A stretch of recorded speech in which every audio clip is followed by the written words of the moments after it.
dusangiranye agafilime kacu n'umuntu wari uhagaze hano iruhande rw'umugezi ndetse tubona azamuye amaboko. Mu kuzamura amaboko yagize gutya amazi aratandukana ndetse harumuka hacamo ikintu cy'icyobo hatangira kuzamukamo isanduku.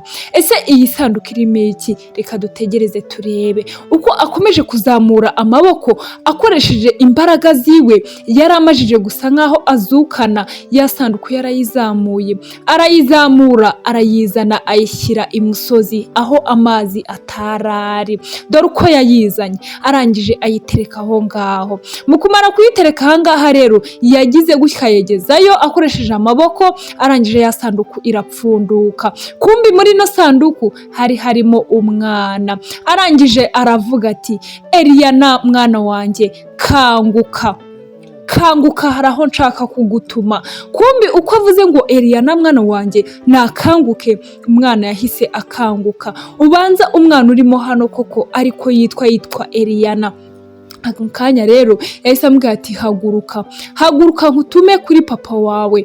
Papa wawe agiye gukora ubukwe none aha ngaha, ndagira ngo ugende umuhagarike umubwire iby'ubukwe abyihorere. Ati kubera yuko uriya mugore agiye gushaka ari we wishe njyewe ndetse akakwica nawe mwana wanjye. Ati ngaho genda basi utuvuganire, genda ukize ubuzima bwa papa wawe. Nguko rero uko umwana yagiye yirukanka, dore aho ubukwe bwari burimo burabera ndetse rwose n'abari babutashye bari bahari bose babyishimiye ndetse babyambariye.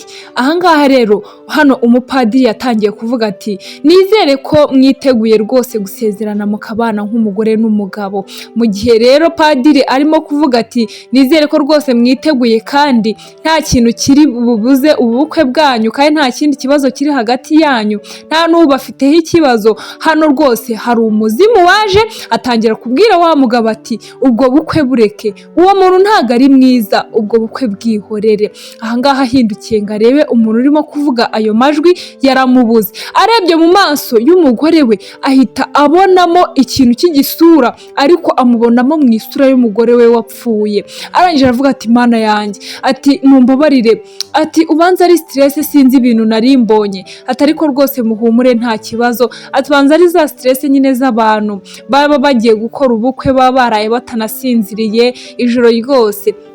Ahangaha rero uko ibyo ngibyo byari bibaye, umugabo abonye ikintu atari yiteguye, hari umusore waje atangiye kubaza undi mukobwa, aramubwira ati buretse ceceka, ati buretse gatoya rwose ceceka. Ndetse batangira no kumwenyura, bareba n'undi mukobwa wari uhagaze hano ku ruhande, bose bahana amasiri. Arangije nyine barakomeza ahangaha baratuza baricecekera.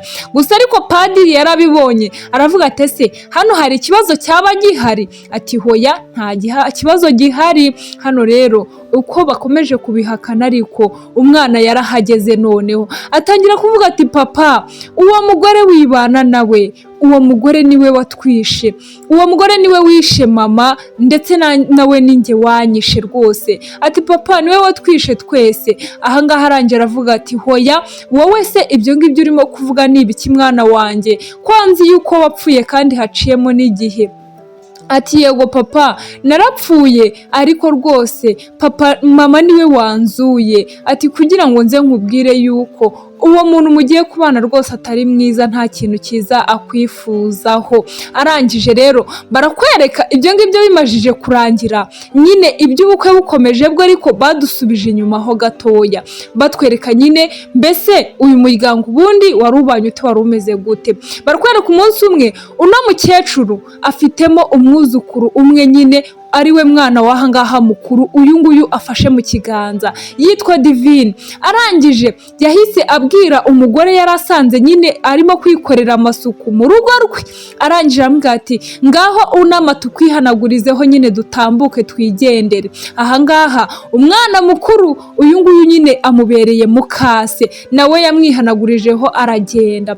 Ubundi rero ukuntu ibintu bimeze, uno mukecuru n'uriya mwana mukuru nyine ni umwuzukuru we kubera yuko umwana we w'umukobwa niwe wabaga nyine muri uru rugo, niwe nyine wari umugore w'umugabo w'ahangaha. Rero umukobwa we amajije gupfa, nta kindi cyabaye, yaraje nyine kubera yuko yapfuye uno mwana nyine kari akana ka Divine kakiri gatoya, yaraje abana n'umukwe we. Mu kubana n'umukwe we haciyemo iminsi, agiye kubona abona umukwe we yashatse undi mugore, ariwe uyu nguyu arimo kubwira ngo amuceho nyine ngo bamukandagire nyine bihanaguzeho bagende. Nyuma rero uno mugore wa kabiri yaje kubyara aka kana ka Eliana, amajije kukabyara nako nyine uriya mugabo bagize abana babiri. Mu kugira abana babiri rero n'ubundi uno mukecuru nyine nyirabukwe wa mbere ntabwo yigeze nyine ahava, yarahagumye nyine akomeza kwita ku bana no gufasha nyine uno mugore. Gusa noneho ntabwo ariko byagenze, ahubwo yanga uno mugore cyane, hahandi iyo umugabo nyine adahari cyangwa se yagiye mu kazi usanga rwose ari kumwiyenzaho, ari kumukoresha nyine ibintu bidasanzwe. Gusa nanone kandi umugore kubera kwituriza no gucisha makeya, disi arabikora nyine agakora ibyo uwo nakita ko nyine ari nawe ni nyirabukwe, sinzi ukuntu nyine we twamuvuga, ibyo amutegetse akaba ari we nyine akaba ari byo akora. Arangije rero ahangaha rwose ntabwo tuzi ahantu yari ajyanye abana uriya mukecuru. Arangije aravuga ati reka twigendere usigare ukora imirimo yose. Kandi rwose arangije umwana we nawe agiye kumwihanagurizaho, ariko umukecuru yari amutegetse, yahise amubwira ati mama ati ratabyuka. Arangije aramubwira ati humura, ntabwo nzigera nemera yuko hari ikintu uriya mukecuru akugira mama, ati nzajya nkuburira ibyo azajya aba yavuze byose nze mbikubwire, hanyuma rwose tumenye ukuntu twitwara mama. Muri make uru rugo ni nk'aho ari ingo ebyiri nyine zirimo, wagira ngo ni amashyaka nyine, wagira ni ishyaka rihanganye n'irindi. Hahandi nyine umukecuru n'umwuzukuru we mukuru nyine baba bakoze ubumwe, uno nawe n'umukobwa we nabo nyine baba bagomba kunga ubumwe nyine bagasenyera umugozi umwe. Gusa nyine umugabo ibyo byose nta kintu na kimwe azi, kubera yuko uriya mukecuru nyine afitiye urwango uno mugore rudasanzwe. Ntabwo nyine aba yiyumvisha ukuntu umukobwa we yapfuye, uno akaba asa nkaho nyine ari we wasimbuye nyine umukobwa we wapfuye. Ahangaha rero abakobwa batoya Eliana na Kevin, hano rwose umukecuru yahise abajyana, undi nawe asigara ahangaha arimo kuvuga ati ariko se mana yanjye, ibibazo nahuriye nabyo muri uru rugo koko nzabisobanurira nde, nzabigenza gute? Ati rwose ndabona ntazi amaherezo. Hano rero umukecuru rwose iyo bwije aba arimo kwigisha umwuzukuru we, arimo kumubwira ati mwana wanjye rwose uri umuhanga, ati kandi rwose komeza ujye mbere ugira ubwenge bwinshi cyane, ati papa wawe kugira ngo ajya abona yuko rwose mba ndi mu kazi, kandi nawe rwose akomeza gukunde kurusha kariya kana k'agashanutsi kaba kigize akanyina nyine biri aho ngaho, ati ujye umucaho rwose umuhige mu bintu byose. Umwana rero yaraje hano arambwira ati seka ko mbona urimo kwigisha Kevin, nanjye naza ukanyigisha. Undi arambwira ati mva imbere ujye ugenda mama wawe akwigishe, ndabizi ko mama wawe ari agacucu nyine, ndabizi neza ko nta kintu yashobora kukwigisha. Arangije arambwira ati ese ubundi waretse nkakubwira ikintu mfasha? Nta kuntu wamfasha ukagenda ugatekera mama wawe inzembe, ibikwasi n'ibindi bintu nyine nawe uzi yarya bikamwica, hanyuma agapfa, hanyuma nkazakomeza nkakwirerera? Undi aramubwira ati oya kaka, ntabwo ibyo bintu nabikora, ntabwo nahemukira mama wanjye. Ati kandi rwose sinzi impamvu mwanga mama wanjye kandi ari umuntu mwiza. Umukecuru ahita amubwira ati rero ibyo ngibyo uvuga ngo mama wawe ni umuntu mwiza, ati genda ubivane hano, twebwe ntabwo dukeneye kubyumva. Ati kandi nta nubwo nakwigisha. Umwana yahise ababara, nawe nyine urabizi utwana dutoya, ahita aterura igikayi cyangwa se uruntu rw'urutabo umukecuru yari afite arimo kwigishirizamo Kevin. Arangije arushyira hano ku ruhande, aravuga ati kaka njyewe sinzi impamvu nyanga, ati rekana nigendere, ati ariko rwose ibingibi muzabibazwa. Arangije rero basigaye barimo baravuga ati ariko kariya ubanza ari agasazi, ati rata mwana wa ujye ukihorera sinzi ibintu kaba karimo kariya wagira ngo karasaze rwose. Ahangaha rero bakomeje rwose kwiganirira, umukecuru aba yatetesheje umwuzukuru we ntawabona ntawareba, ati rwose ibintu biba byacitse hano byayobye.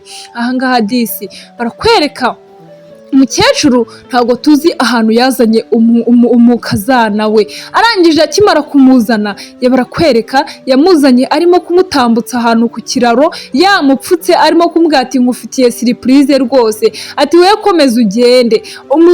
Umukobwa yuriye ikiraro ariko arangira avuga ati oya reka mbanze nipfukure ndebe ibyo ari byo hano. Arebye hano hasi yabonye hari ahantu ku kiraro ndetse ku mpanga, atarareba hirya no hino ndetse ngo arebe ibyo ari byo. Hano rwose umukecuru yahise amutera umugeri, akimara kumutera umugeri disi amujugunya handi hasi muri ya mpanga mu mazi menshi cyane afite umuvuduko mwinshi, ndetse muri ayo mazi hari harimo n'ibibuye. Hahandi agiye kubera kumanuka nabi agakubita nk'umutwe ku kibuye kiri hano, rwose n'amazi yahita amutwara noneho agahita apfa.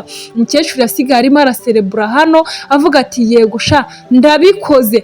Kumbi uko ari muri ibyo ngibyo umugabo we yaraje. Barakwereka uno mugabo muramwibuka arimo mu bukwe nyine agiye gusezerana n'uyu mukecuru, muramwibuka. Uyu rero niwe mugabo nyine w'uriya mugore.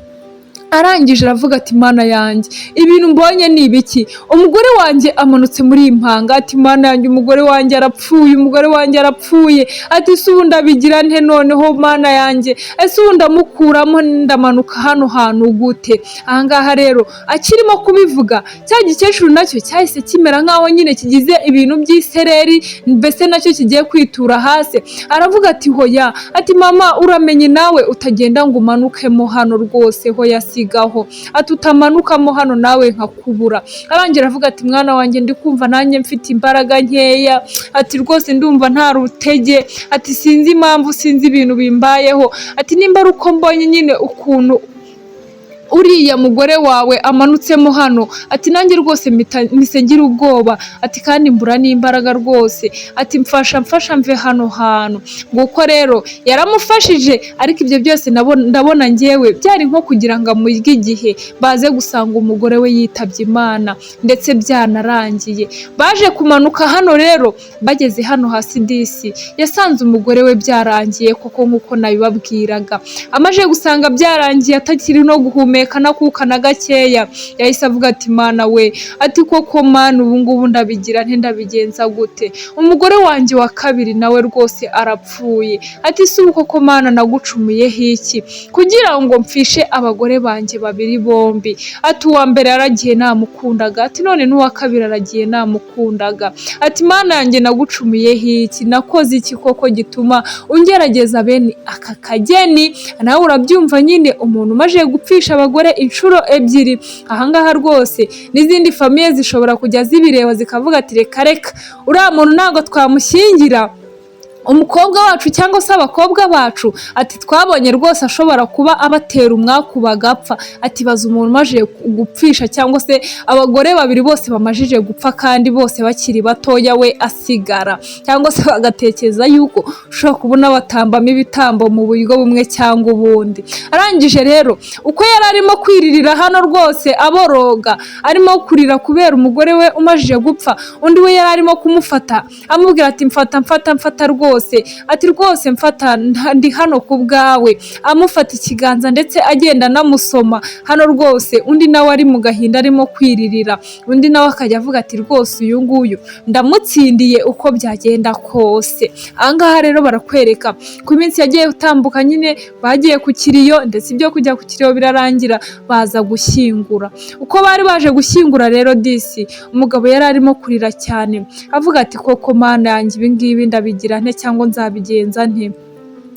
ubu ngubu koko ubu buzima nzabubamo gute? Ati cyaba cyiza rwose nareka no kwirirwa nshaka, ati kubera ko ndabona nta mahirwe mbifitiyemo.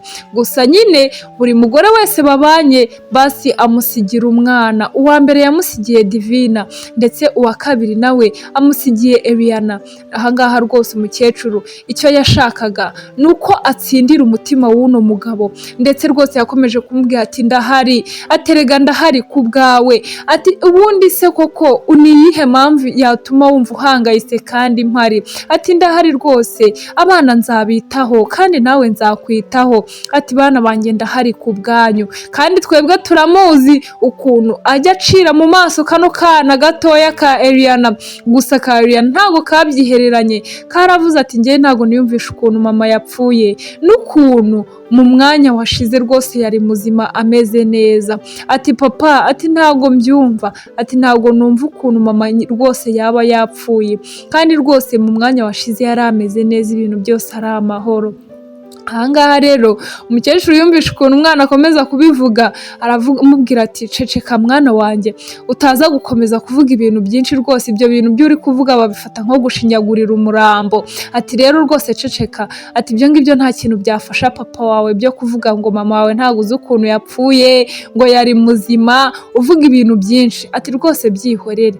Ahangaha gusa umukecuru agakomeza kubwira umugabo ati rwose ndahari ku bwawe, wowe tuza nyine, wowe humura rwose ndahari, nzabakunda, nzababa hafi, ati rwose nta kintu uzakenera mpari ngo ukibure, ati mbese nzakwitaho rwose, nzakwitaho, ntabwo uri kubyumva se, nzakwitaho rwose, humura nzakwitaho. Umugabo nawe akamusunika akamubwira ati hoshi igenda nawe, ibyo ngibyo ntabwo ari byo nkeneye muri aka kanya, nibereye mu gahinda, ndi mu mubabaro, ati rero ibyo ngibyo ntabwo ari byo nkeneye rwose, bibaye byiza rwose warekera, buretse rwose turi ku kiriyo hano, ibyo ngibyo uri kumbwira ntabwo ndi kubyumva. Arangije rero disi akana kakavuga ati papa humura, mama nyine nawe buriya yagiye mu ijuru, basi natwe tuzamusangayo. Ahangaha rero akana kakajya gakomeza kubibwira papa wako, papa wako nawe akavuga ati rwose mwana wanjye humura, ati ahubwo ngwino twigendere, ngwino tugende tujye gusezera kuri mama wawe, ndetse nyine natwe twigire mu rugo, basi ndabona nta kindi kintu twakora. Ahangaha rero umukecuru yasigaye ahangaha wenyine, atangira kuvuga ati ati rega wewe buriya nagutsindiye, nta handi hantu ufite ho kwinyagamburira, uri uwanjye, ati si ubundi we ntabwo ubibona, ati ahubwo rwose ubu ngubu ni njyewe mugore mukuru hariya rwose muri ruriya rugo. Ni nuko rero agace kacu ka mbere nyine kagenze, reka duhure mu gace ka kabiri tureba nyine ari nako ka finali. Wowe utarakora subscribe, kora subscribe kugira ngo ujye ukomeza kubona video zacu nyinshi cyane, kandi rwose muduhe n'ibitekerezo byanyu muri comment, turabakunda cyane. Reka duhure mu gice cya kabiri.